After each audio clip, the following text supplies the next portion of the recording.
Hello, this is Christy Pratt, and today's training we're going to be going over an illustration with Fidelity and Guarantee Life.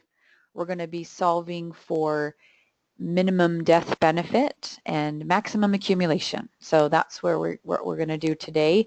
And we're also going to switch that midway and show you how to run income streams. So this is more of a medium level. It's not a basic level, it's more of a medium level. It's not truly advanced illustration. But so it's for people who maybe can run an illustration already. They just want to add on a few more concepts. All right, so we're already here in Fidelity and Guarantee Life. We've already logged in. I'm going to go to the website. I'm actually going to pick a case that I was working on before.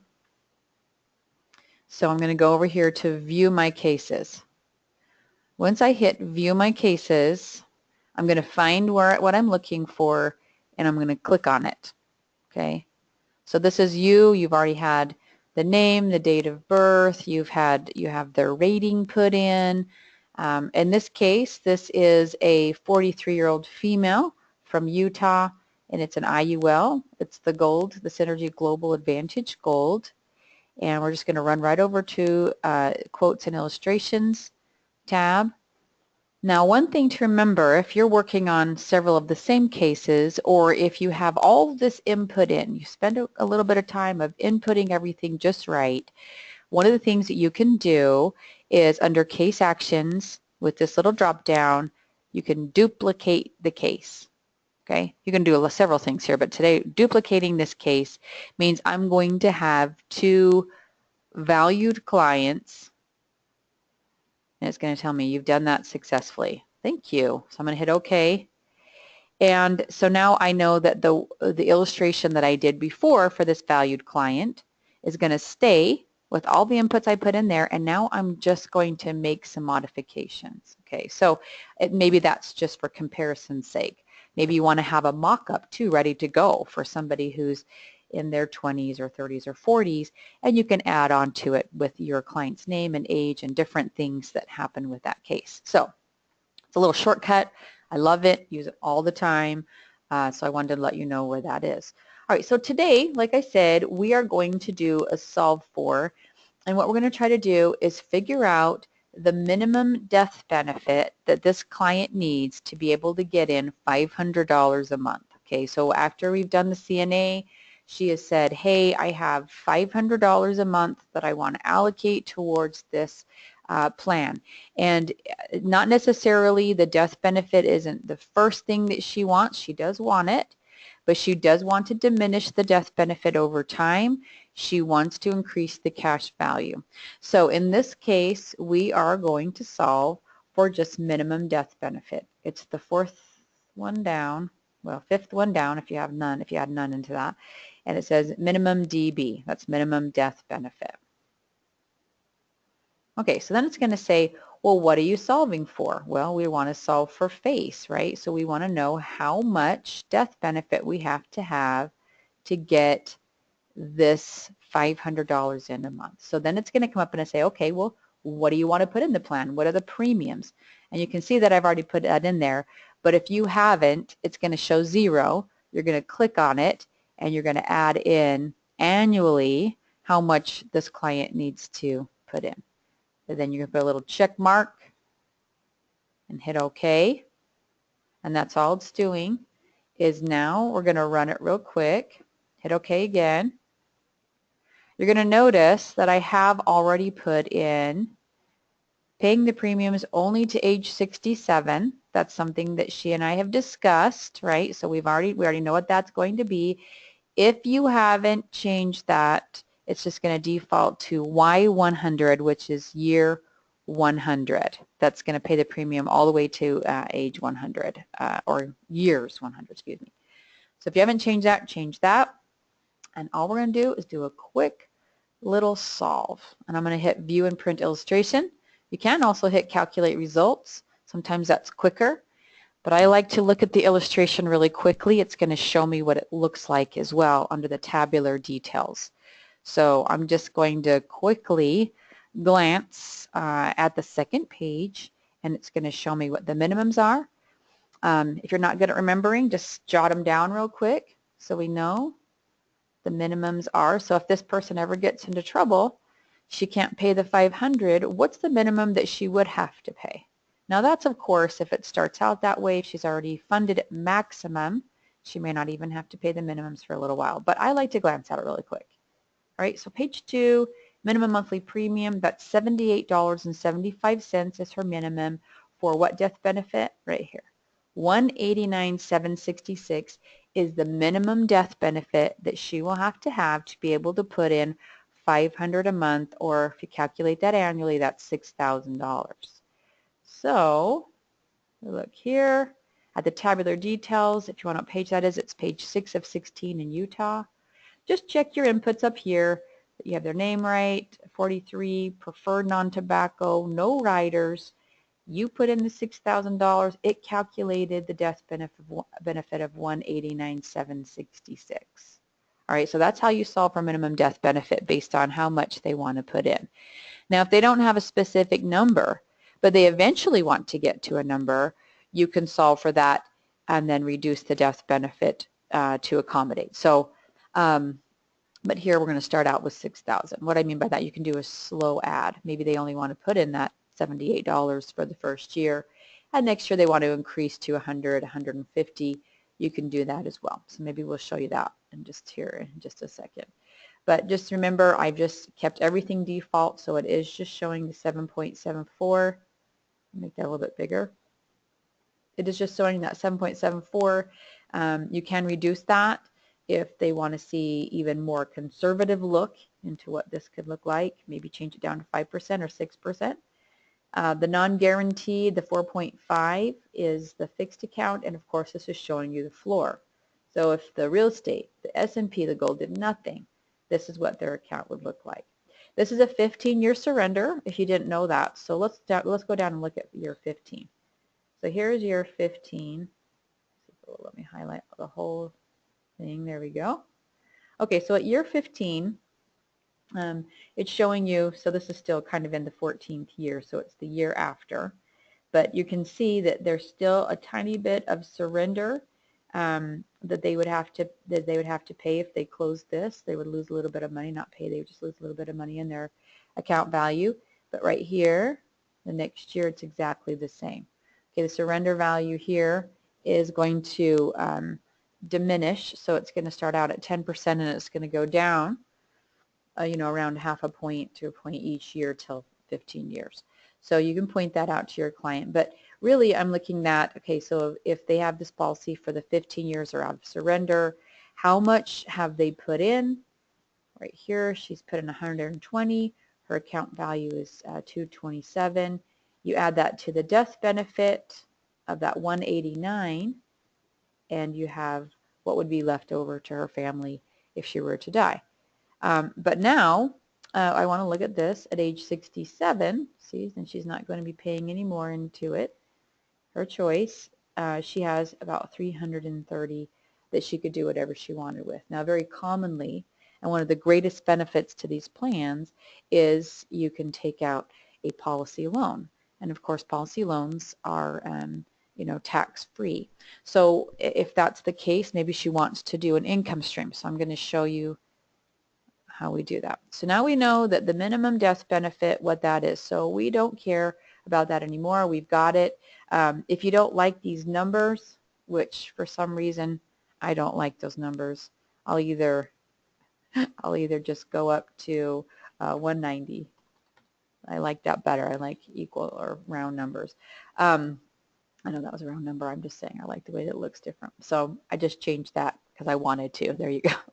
And then I'm going to go up to the solve for and the drop down box, and I'm going to find income stream. So again, we're doing this only because she has a specific amount she wanted to put in, that's max funding for her, but she wanted to see if she was then to take out systematic policy loans from this at age 67, how much could she get out? So now we're going to solve for something different, income stream. So under the solve inputs, it's asking us, okay, what is it that you want to do? So we want to have a certain amount of cash value at a certain age, and then we want to take out loans between all of that time. Okay, so here I'm going to run it to age 90 just for fun, and I really do want to use all my cash value. So I'll just leave $100 in there. You can put $1. You have to put a number. You cannot put 0, so $1 would be your lowest. I'll just say $100 left in there at age 90. So I'm going to start taking out at 67 for this client, go to age 90 for this client. I'm going to keep the income type the same as loan, and I'm going to start it at age 67. All right, so then I'm going to go for 33 years. Oh, no, that would be to, that would actually be to age 100. And you know, I commonly do run it to age 100, but for this client, maybe you have a client that says, well, you know, I just don't think I'm going to live past 90, whatever. So instead of 30 years, I'll put in the 23 years. I'll take us to age 90. I'm going to leave it to at the variable loan. Remember, the maximum variable loan rate will be 5%. And then I'm going to hit OK. So we've got the minimum death benefit. We know we're going to get that $6,000 in. We know we want to start taking out loans at age 67. So what can she get at age 67 for that 300,000 and change? What can she turn that into? That's what we're looking for now. If you have somebody who says, okay, this is what I can put in, and maybe you've done the CNA and you've opened up their budget with them in OneView, you've talked about business and how you're saving money with taxes that way, and also using the services to save business tax. It may be that you can find more money. If that's the case, then you might want to increase the death benefit for future money going in. Okay. All right, so in this case, this healthy 43-year-old is going to be paying between age 43 and age 67, $144,000. That's all she's putting in. At age 67, she has $330,000, and that is based on 7.74% growth, completely 100% out of surrender. She's not taking any money out of this policy at all. She can get around $30,000 a year tax-free. That's pretty awesome, right? So she does that to age 90. That's keeping the death benefit right there at 190. And so this is an annual renewable term, so you're going to notice that it didn't just get down to $100, it got down to $3,242, and they add that to her death benefit right there. All right, so keep that in mind, keep those numbers in mind. I'm just going to do one more tweak for you. Remember, this is a medium difficulty training, so I'm going to make it one more step difficult. But I like to do this just to see the difference. Now, she gets to age 67. Her kids are out of the house if she has kids.